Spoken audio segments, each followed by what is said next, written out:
The Bedford Historical Society Speaker Series is supported in part by the residents of Cuyahoga County through a public grant from the Cuyahoga Arts and Culture, and also in part by the National Endowment for the Humanities. Any views, findings, conclusions, or recommendations expressed in this program do not necessarily represent those of Ohio Humanities or the National Endowment for the Humanities, Cuyahoga Arts and Culture, or the Bedford Historical Society.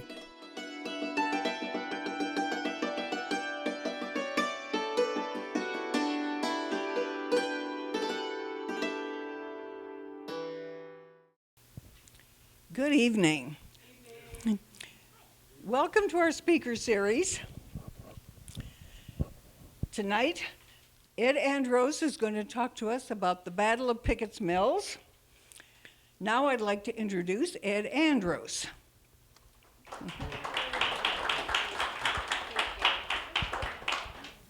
I want to thank the Historical Society, and let's see if I can get this up there. As many of you know, Bedford Township has subsequently fallen apart into various communities. You know who you are. Right now, how many of you are Bedford residents? Anybody from Maple Heights tonight? All right. How about Bedford Heights? Oakwood? What's the remainder? Walton Hills. Solon. I'm an ex-Bedford. Bedford Heights. At Bedford Heights. So if you know that's the sort of charter that was taken up by Dick Squire when he went through the formalities of creating a Bedford Historical Society, but I think he began much earlier than the time that he took over a room in Central School. That's where everything started, if you know your history. And then the properties were acquired to include the Township Hall, which went up in the 1870s. And you've got this building and the Dunham House. Did I cover all the properties at this point, or is there more? I'm honored to have been invited to talk to you. It was on very short notice. I was coming out of Cerna's. Yes, you can imagine a whole number of ways in which I ended up being a speaker here, but no, what I did is I looked through the backyards behind Cerna's, and I saw Central School. And the thought came to me that I had a story, or I had pieces of a story. And then the publication that you all get, along with myself, because I'm a life member of the Historical Society, have been for a number of years, the newsletter, and it said you were looking for somebody to give a talk. So those two things, whenever those coincidences occur in my life, I tend to say, oh, I better deal with that or I'm going to get bugged. So I called up, talked to Betsy and Jack Draga, and here we are. It's been an adventure. So I'm going to begin, and I insisted on doing it this way. The Battle of Picketts Mills. Now the reason that I insisted we say Picketts Mills with the two S's is, you can't see it probably from where you're sitting. This is the regimental flag that was presented by General Hazen to the regiment towards the end of the war. And the story I've heard is it didn't have all the battles on it when the general presented it to the regiment. And they saw to putting up the names, and they put Picketts Mills on the regimental flag. Now, if you go and look this battle up, you read about it in any of the books, the Wikipedia article, there's only one S. It's Picketts Mill in the mind of everybody. Who owns the name? The men who fought the battle? If that's what they wanted to call it, I'd say it's Picketts Mills. To the people in Georgia who have a state park that's Picketts Mills, and an elementary school that is Picketts Mills. It's Picketts Mill. So that's a photograph that appears in the second edition of a book that was published in 1897. A horrible rendition because they couldn't do color. And I think what was happening was between this and that, and these may not even have been the same flags. They went through these flags like crazy, especially if they were heavily engaged. So they wanted to have something like that represented in their documentation. But this is the person I'm going to anchor myself on tonight. This is a gentleman who, in my estimation, had some issues after the Civil War. We're talking about a man who, in 1888, comes to write a famous piece on the Civil War. And I'm going to read some of it to you. So without further mention of Lieutenant Ambrose Bierce, until we get to him and his words, I'll just leave you with this thought. His uncle was mayor of Akron. He was raised in Indiana, and he was in the Civil War as part of a regiment from Indiana. But that regiment was in the same brigade as the 41st Ohio Volunteer Infantry, which is the unit we're going to be focusing on. This is from something that was put together, I believe, thanks again to, I believe, the library, Bedford Library. So there's a project to go and take the Bedford newspaper. This is the Bedford Times-Register, November 2nd, 1951, and they were talking about a veteran.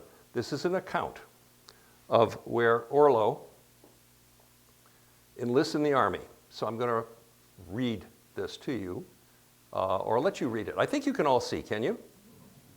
So take a second and read what was put in the newspaper in the 1950s.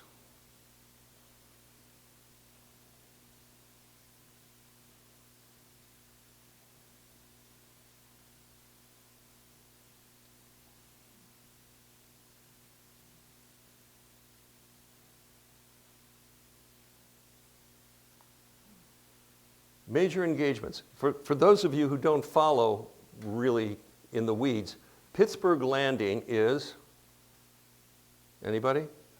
Shiloh. Civil War battles oftentimes had two names. So the Battle of Shiloh in 1862, major battle, as were Stone River and Lookout Mountain. This is why I'm here. This is a warrant. Commissions are given to officers. Warrants nowadays are given to warrant officers.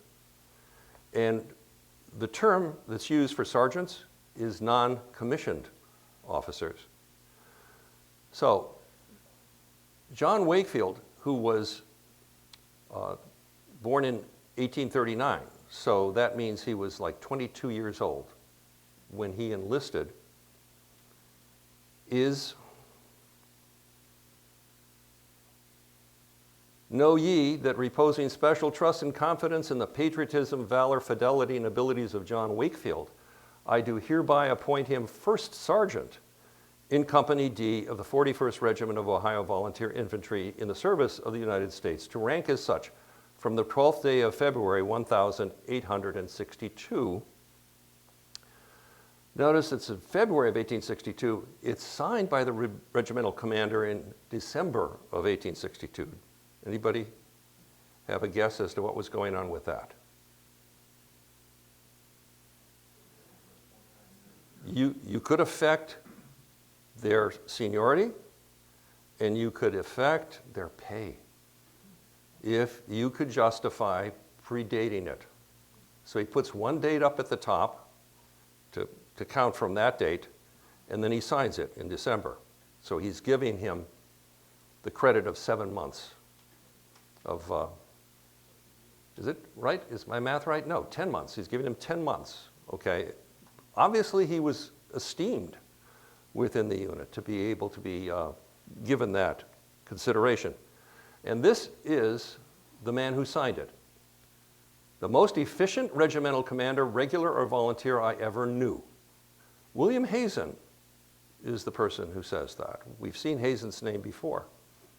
Major General, U.S. Volunteers, original commander of the 41st Ohio Volunteer Infantry. Wiley fell at the Battle of Lookout Mountain, one of the three battles that are mentioned earlier. He lost his leg there. He comes back in service and commands Camp Cleveland, which is in the present Tremont neighborhood of Cleveland.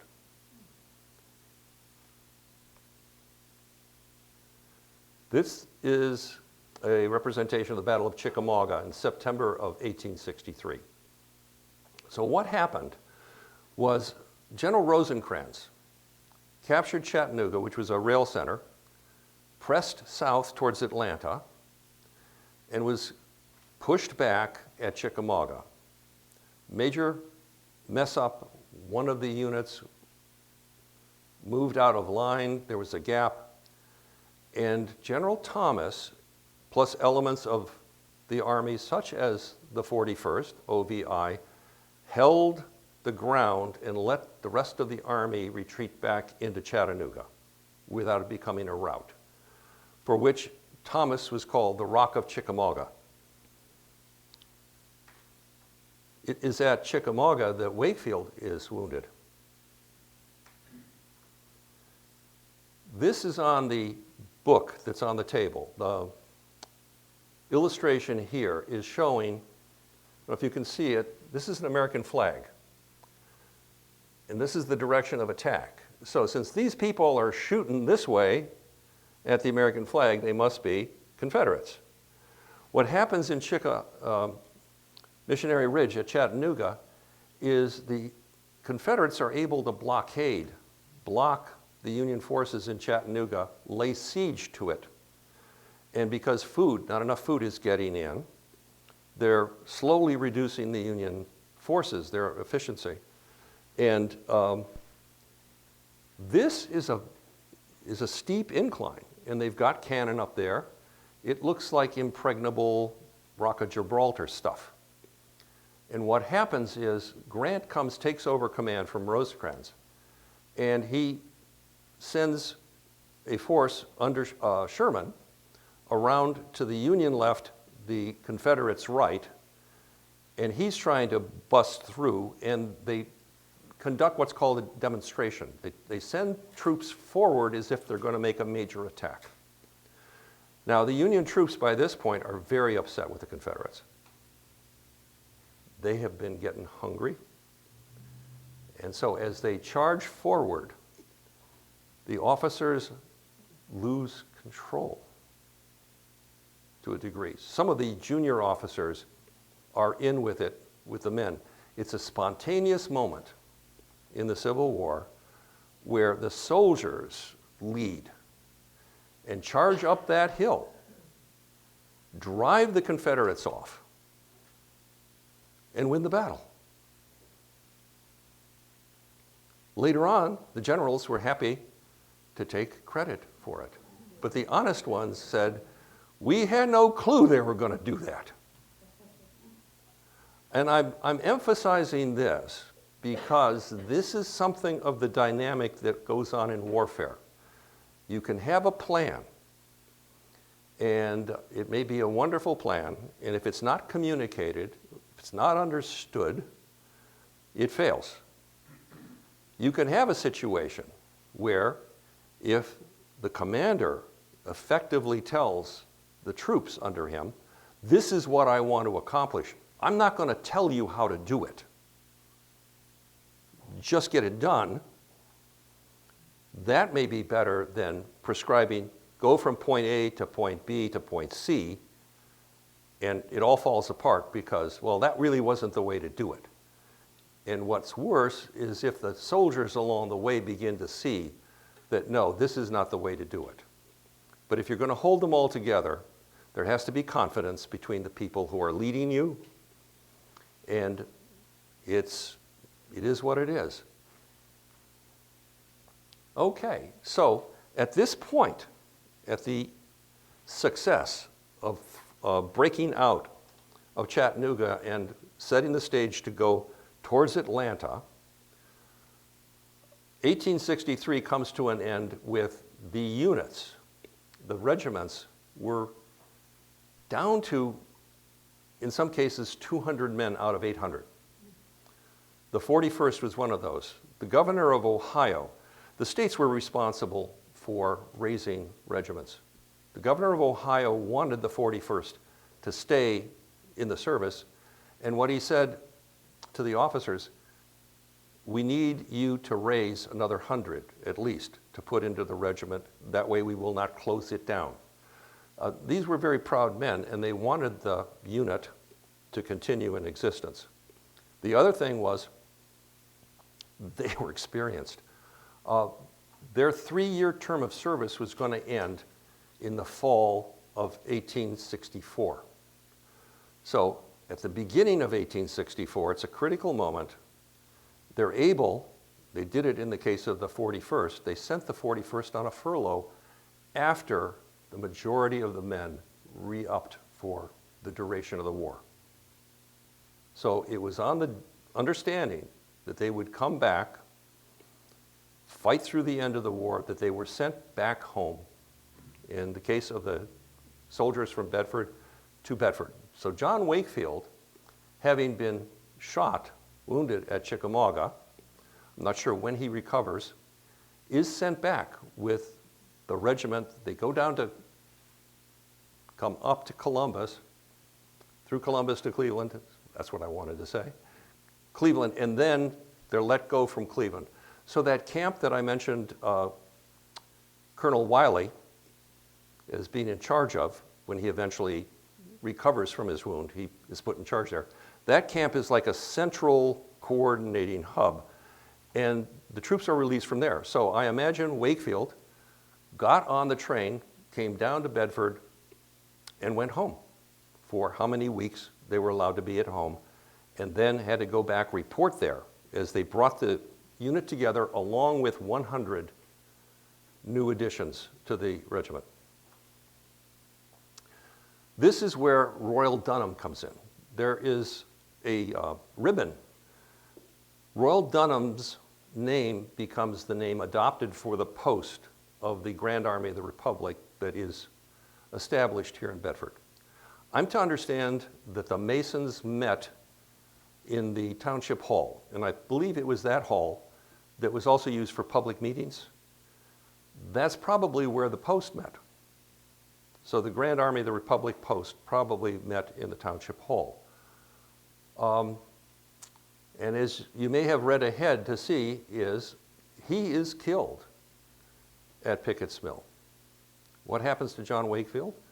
I should probably just tell you now. We know that he survives Picketts Mill, but he loses an arm. And he is subsequently discharged. The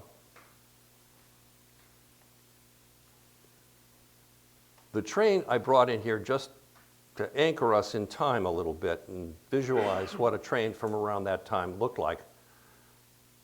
Now, Jack and I have been going into the internet, it can be a strange place, and found all kinds of stories about this particular photo. Our current thinking, and please feel free to look up this incident having to do with a train, Bedford, 1861. Story 1. This is Abraham Lincoln coming through on his way to inauguration. And they're there to meet and greet. Story number 2. This is a reenactment of an incident in which a black former slave who was captured was being returned south.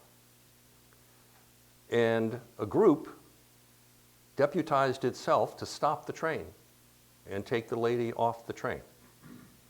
They were thwarted by the conductor, who got wind of it and skipped stopping at Bedford. And the train went on and returned her south. She subsequently became freed, returned to Cleveland, and became a celebrity. Bagby, Lucy Bagby is her name. Very courageous lady. So again, this is actually not the incident. There was no guy, with one of those big rigs waiting out on the train track for the incident to occur. It's a reenactment of the people wanting to stop the train.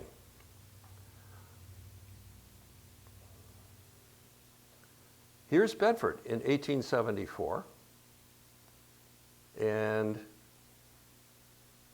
I'm sorry, 1858. Okay, I'm getting ahead of myself. So 1858, I don't know about all of the drawings and accuracy, but it's close enough to the 1861 photo that I thought I'd just put it up there.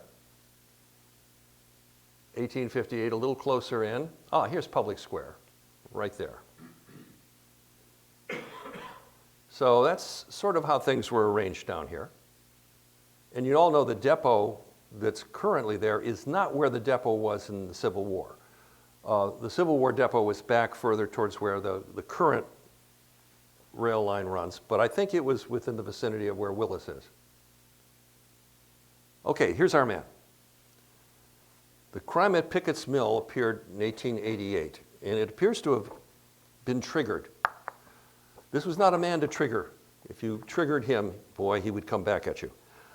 He was triggered by apparently the appearance of the second edition of William Tecumseh Sherman's memoirs, in which, given a second chance, Sherman never mentions the Battle of Picketts Mill. It infuriated Bierce. He publishes in 1888, The Crime at Picketts Mill. I've abridged this. I've changed some of the wording so it is not as Victorian sounding. And I believe authors felt that they got paid by the word.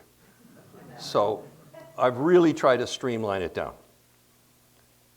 He begins by asking, for how many familiar with the Civil War does the name Picketts Mill suggest heroic acts performed in scenes of awful carnage in an attempt to accomplish the impossible? The fight occurred on 27th of May, 1864. I'll stop right there. I've had this discussion with the gentleman that I went to kindergarten with back a number of years earlier this evening. I recognized him. I'd like to think he recognized me, sort of. It's the mayor. What I'm going to ask you, anybody here know when Memorial Day is this year? What day does it fall on? Fall. May 27th. Memorial Day this year falls on May 27th, the occasion of the Battle of Picketts Mill. At 9 o'clock, General Oliver O. Howard, interesting man. Oliver O. Howard was known to his men as Uh-oh Howard. Believed himself free to move in behind the enemy's forces and attack them in the rear. After a march of less than a mile an hour and a further delay of 3 hours at the end of it, to acquaint the enemy of our intention to surprise him, our single shrunken brigade of 1,500 men was sent forward without support to double up the army of General Johnston. Upon General Howard's statement, "We'll put in Hazen and see what success he has," we were first apprised of the true nature of the distinction General Wood wished to confer upon us. General W.B. Hazen was a born fighter, an educated soldier, and the best hated man I ever knew. His very memory was a terror to every unworthy soul in the army. Grant, Sherman, Sheridan, and a countless multitude of less eminent superiors had the misfortune at one time or another to incur his disfavor, and he tried to punish them all. He was aggressive, arrogant, tyrannical, honorable, truthful, courageous. Hazen, said a brother brigadier, is a synonym for insubordination. But when he heard Wood say they would put him in and see what success he would have in defeating an army, and saw Howard assent, he uttered never a word, rode to the head of his feeble brigade, and patiently awaited the command to go. Only a look I knew how to read betrayed his sense of there being a criminal blunder. Bierce here anticipates the question of why? Because he's going to give you the answer immediately after. The enemy had now had 7 hours in which to learn of the movement and prepare to meet it. Perfect plan, but it's not being conducted very successfully. It all hinges on surprise. From our lines, nothing could be heard but the wind in the trees and the song of birds. Someone said it was a pity to frighten them. We laughed at that. Men awaiting death on the battlefield laugh easily, though not infectiously. The brigade was formed in 4 battalions, 2 in front and 2 in rear. This gave us a front of about 200 yards. The right front battalion was commanded by Colonel R.L. Kimberly of the 41st Ohio, the left by Colonel O.H. Payne of the 124th Ohio. The whole command, known as the 2nd Brigade, 3rd Division, 4th Corps, consisted of no fewer than 9 regiments, reduced by long service to an average of less than 200 men each. We moved forward in less than a minute. Trim battalions became a swarm of men struggling through undergrowth, pushing and crowding, the strongest and bravest in advance, the others following in fan-like formation. The color bearers kept well to the front with their flags closely furled, meaning wrapped, aslant backward over their shoulders. They had the casings on. If you've ever seen them case and uncase the colors. Displayed, the flags would have been torn to rags by the boughs of the trees. Suddenly, there was the rattle of musketry, the hiss of bullets, as the interspaces of the forest filled with gun smoke. Hoarse, fierce yells broke out of 1,000 throats. The uproar was deafening. In the steady, unvarying roar of small arms, the frequent shock of a cannon was felt rather than heard. Gusts of grape shot, which they blew into that populous wood, were audible enough, screaming among the trees and crashing against stems and branches. We had, of course, no artillery. Our brave color bearers were now all in the forefront of battle, in the open, for the enemy had cleared a space in front of the breastworks. They held the colors erect, shook out their glories, waved them forward and back to keep them spread, for there was no wind. From where I stood at the right of the line, we had halted and formed. Indeed, I could see 6 of our flags at one time. You would count the number of regiments on the field by flags. If you saw 6 flags out there, they would be grouped, tooted together. How many regiments would 6 flags represent? 3. From where I stood, at the right of the line, we had halted and formed. Indeed, I could see 6 flags at one time. Occasionally, one would go down only to be instantly lifted by other hands. I must quote here from General Johnston. Johnston was the overall commander of the Confederate forces. This is the 3-star, 4-star general who was on the other side, the opposition. His quote is, "The 4th Corps came on in deep order and assailed the Texans with great vigor, receiving their close and accurate fire with the fortitude always exhibited by General Sherman's troops in the action of this campaign. When the United States troops paused in their advance within 15 paces of the Texan front rank, one of their color bearers planted his colors 8 or 10 feet in front of his regiment and was instantly shot dead. A soldier sprang forward to his place and fell also as he grasped the color staff. A second and third followed successively, and each received death as speedily as his predecessors. A fourth, however, seized and bore back the object of soldierly devotion. Bierce ends Johnston's quote by adding, "I saw the occurrence," he relates. He continues, "Where both lines are fighting without cover, as in a charge met by a countercharge, each has its deadline. And between the two is a clear space, neutral ground, devoid of dead, for the living cannot reach it to fall there." I observed this phenomenon at Picketts Mill. Standing at the right of the line, I had an unobstructed view of the narrow open space across which the two lines fought. It was dim with smoke, but not greatly obscured. The smoke rose and spread in sheets among the branches of the trees. Most of our men fought kneeling as they fired, many of them behind trees, stones, and whatever cover they could get. But there were considerable groups that stood.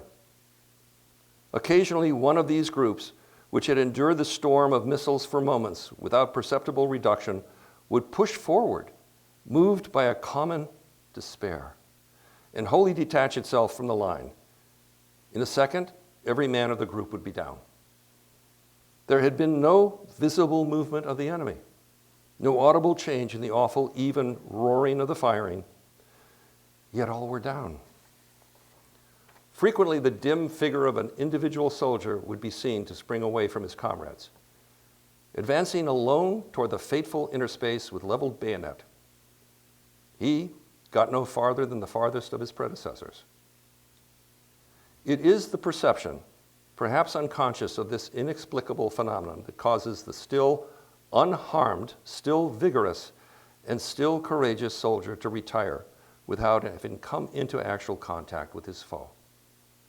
No command to fall back was given. None could have been heard. Man by man, the survivors withdrew at will, sifting through the trees into the cover of the ravines among the wounded who could drag themselves back. The left of our short line had fought at the corner of a cornfield, the fence along the right side of which was parallel to the direction of our retreat. The battle as a battle was at an end. There's what happened leading up to Picketts Mill. So there's Chattanooga, and they came down here, and I wanted you to see where Resaca is. There are 4 battles on the monument out on the square. Resaca was chosen as one of the 4 battles to represent on that monument by the men of this post, the Royal Dunham Post, when they put up that monument. The way I explain this to my neighbors, I'm from Peninsula, which is Boston Township. How many townships is that away from Bedford's township? Anybody?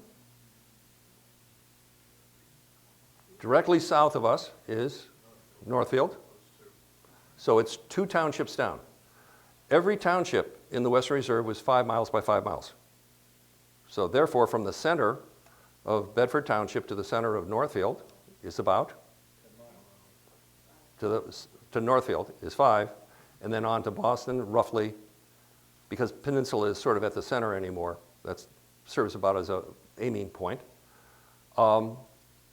So what I tell my people, because that booklet is the research that we did for our monument, that Bedford was really sneaky. You went and put up the same monument we were going to put up 3 years later. You took it from the same inspiration. Does anybody know what inspired the monument out there?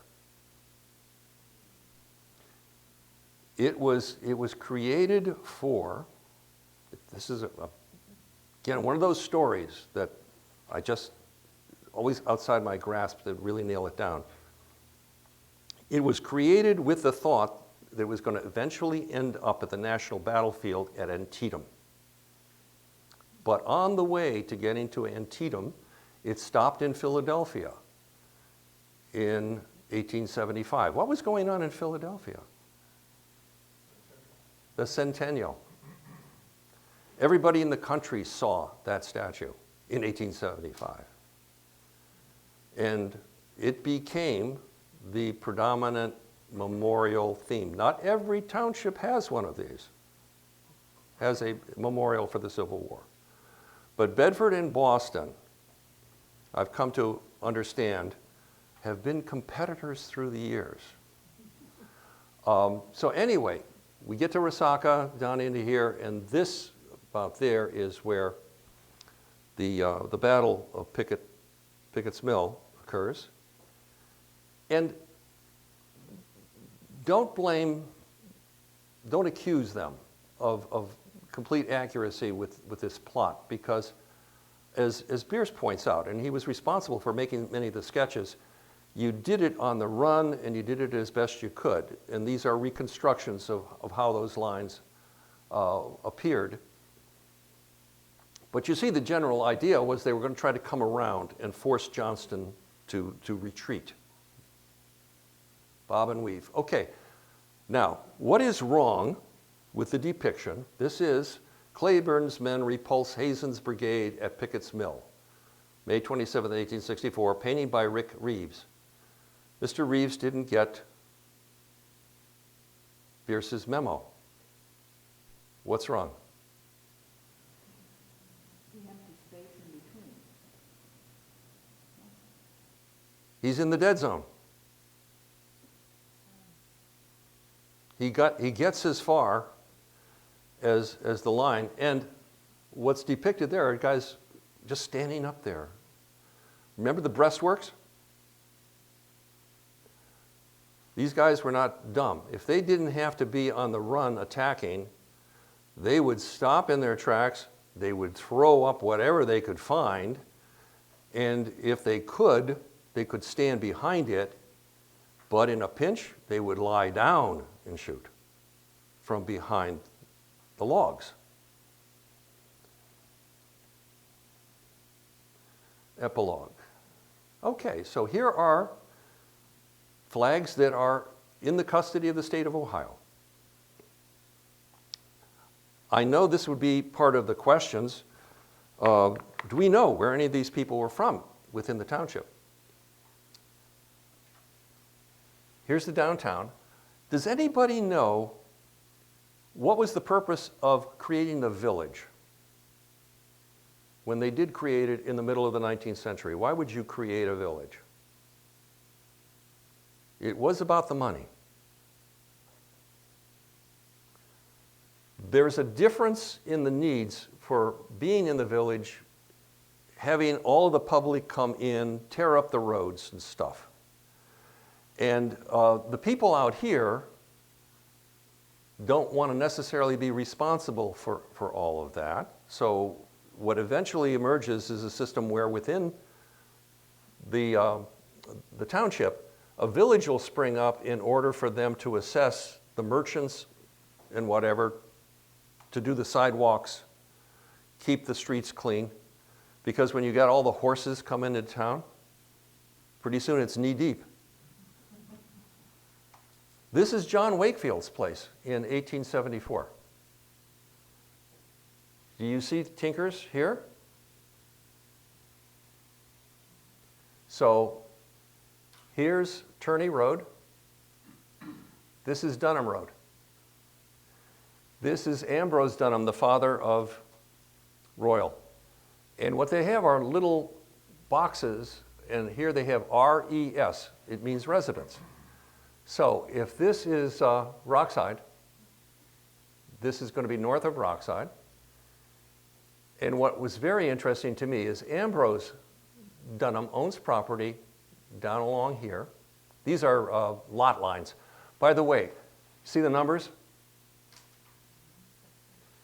The 5 miles by 5 miles, if you take that territory that's within the 5 miles by 5 miles of the township, and you start with 1 and go across to 10 and then come back over here and do 11 and so forth and so on. What you have in each of these boxes is 100 acres. So you have 100 times 100, and that's 5 miles by 5 miles. So that's how they could sell the land. But of course, that system didn't hold indefinitely. They started breaking up the pieces. But here, where Asa Dunham is, what relation, that remains to be worked out as we continue to do research. It's probably not going to be me. You know, I'm here to put monkeys on people's shoulders to carry the flag forward. Think of it that way. There's heirs of John Wakefield, and there's a residence there. There's no residence down in here in this box, which, by the way, would you love to have a farm that's bisected by the gorge? That's a pain. Obviously, it would not be worth the same as having one of these nice little patches out over here. So legally, the way it works out with whenever they put on the map the heirs of John Wakefield, it hadn't been worked out completely from a probated estate. So at the point that this map was being set up to be printed, it hadn't been, the property had not been legally transferred to whoever was going to be, but obviously John Wakefield had clear title to this property. There's Otis Button, and I met a gentleman. It is the artist Rick Bankham.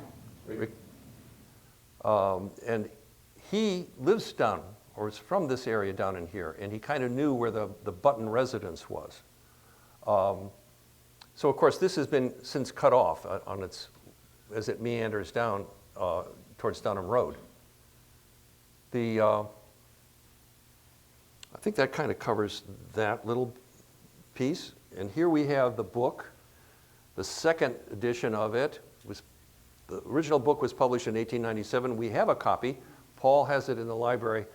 It's completely falling apart. It needs to be rebound, and it's very fragile.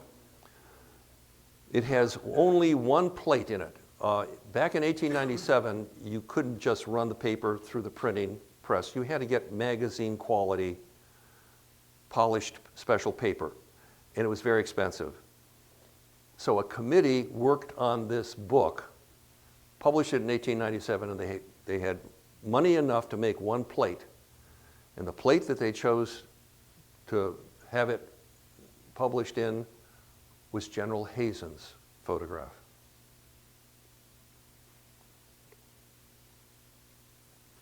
That, I should back up and again point out, that's what you're going to see on the table is what we have is, you can ask Jack about where he accessed that ribbon. And there's the Resaca mention on the monument. I have to credit, I assume this was printed by Dick Squire in 1961. I had it in my effects, and I tried to pass it on to the Historical Society. So it's listing World War I and World War II and Korean service. Do they pass out any sort of booklet recently? Very similar to this? So you've got a tradition going. Hang on, hang on. That is the end of my slides. Now I can take questions. Paul. Who was credited with winning? Well, it was not a win for the North because they didn't push Johnston out. Johnston retired when he wanted to. So I think the Confederates claim it as a victory for themselves.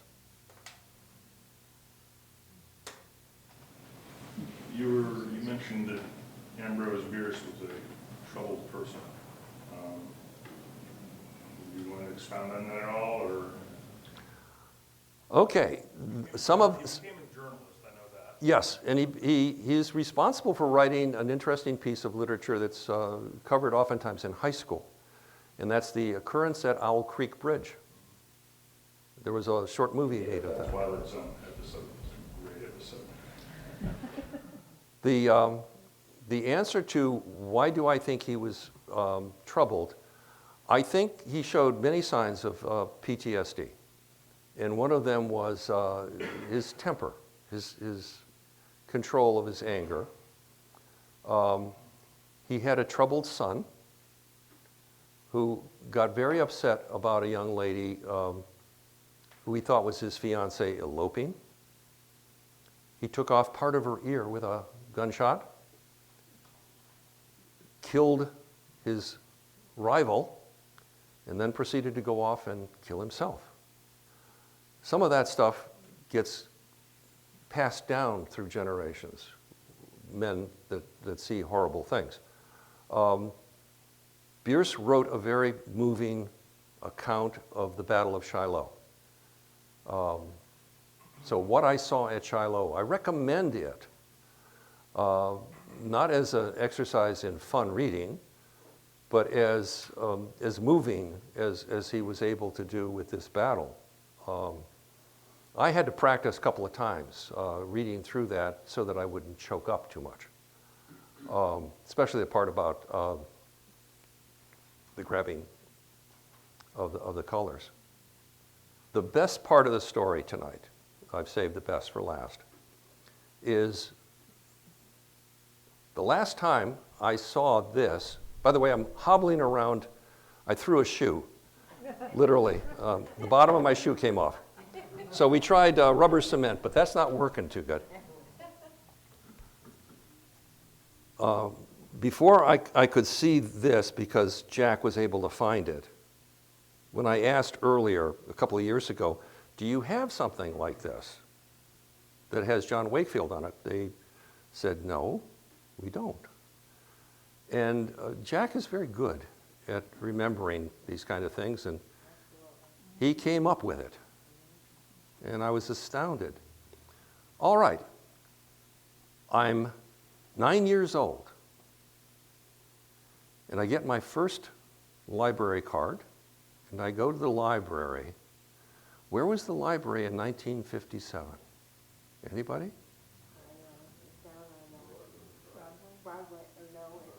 Where Los Galos restaurant is. So I was subjected to my first bout of lost cause propaganda, because the book I took out was the biography of Robert Lee, told from a sympathetic, very sympathetic standpoint. My daughter and her family were gypsies. They moved around the countryside quite a bit, and I visited them in Greensburg, South Carolina. And I'm in the house when my grandson, Leo, comes home from kindergarten. And I said, what did you learn about today? And he said, I learned about the War of Northern Aggression.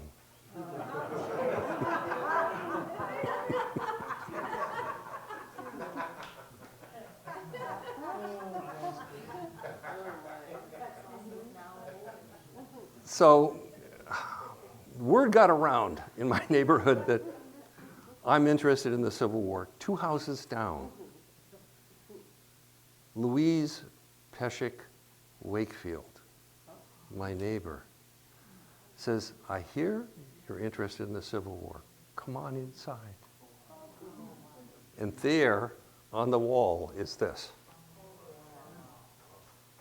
And she said, that's my father-in-law's promotion to first sergeant. They had kept it in the family. They were so proud of it. John lived until 1893, and Jack is working on the next installment of this saga. It is a murder mystery. How did John Wakefield wind up lying across the Devil's Strip on Woodhill Avenue in Cleveland? Anybody know what a Devil's Strip is? It's the space between the tracks with dual tracks. When you have dual tracks, the space between, and that has come to be the denomination for a tree lawn, but it's singularly in Akron. I'm sorry. You had mentioned about Camp Cleveland up in the Tremont area. Is there Yes. some type of historical marker, or where exactly is it? No, that's gone the way of all things. That's the kind of thing where I don't think we could make a difference, even if we wished to. There was an Ohio historical marker there. There was, okay. I don't know if there still is because they tend to disappear. People steal them and take them to scrap papers. Yeah. The shame is that they do it for this. Yeah, and that's what happened to the one over the East Ohio gas explosion off of St. Clair. But there was one, it's actually near the road where the ridge is, overlooking the valley. Okay. Where's Mary Cowan was one. It was a vacant lot at one time, I'm sure someone is. where Sokolowski's is? Sokolowski's is closer to the bridge, this is the other way, this is almost going down the hill, so. And maybe you already mentioned it, it came a little bit late. How big was the camp, do you know? Herschel, West 7th, Professor were some of the margins. Okay. Picketts Mills had to be near the end of the war, right, true? It was 1864, May of 1864. That's when the war ended in 64? War ended in when was Appomattox? April of 1865.